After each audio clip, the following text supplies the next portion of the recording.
कभी कभी किसी खबर को दबाने की कोशिश ही उसे और बड़ा बना देती है। इसे कहते हैं स्ट्रेसैंड इफेक्ट। लेकिन इसका नाम स्ट्रेसैंड इफेक्ट क्यों पड़ा? 2003 में अमेरिकी अभिनेत्री और गायिका बारबरा स्ट्रेसैंड ने कैलिफोर्निया के समुद्री तट पर उनके घर की एक हवाई तस्वीर इंटरनेट से हटाने के लिए कानूनी कार्रवाई की।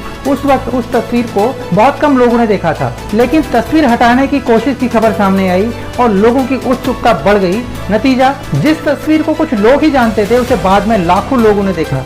यानी जिस चीज को छिपाने की कोशिश की गई वही कोशिश उसे और ज्यादा लोगों तक पहुंचा गई। इसी घटना के नाम पर इसे कहा गया स्ट्रेसैंड इफेक्ट। अब आइए राजस्थान जयपुर के रामपुरा कंवरपुरा गांव में एक सरकारी स्कूल की ऐसी तस्वीर सामने आई जिसमें बच्चों के लिए स्कूल परिसर भैंसों के तबेले में चल रहा था। सीजेपी यानी कॉकरोच जनता पार्टी के स्कूल ठीक करो अभियान के तहत टीम स्कूल की स्थिति देखने पहुंची। इसके बाद सीजेपी कार्यकर्ताओं और स्थानीय लोगों के बीच विवाद हो गया।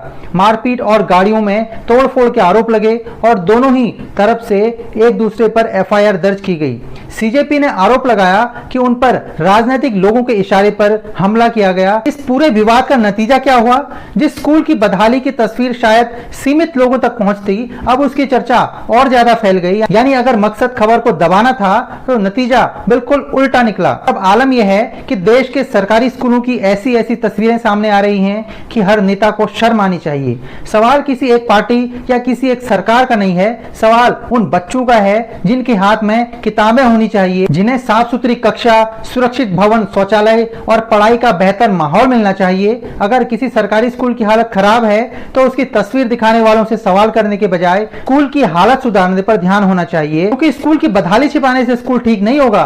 तस्वीर हटाने से हकीकत नहीं बदलेगी। सवाल पूछने वालों को रोकने से बच्चों का भविष्य नहीं सुधरेगा। सच सामने आ ही गया है, अब उसे दबाइए मत, सुधारिए। और शायद यही स्ट्रेसैंड इफेक्ट का सबसे बड़ा सबक है। जिस सच को दबाने की कोशिश करेंगे हो सकता है वही सच और ज्यादा लोगों तक पहुंच जाए।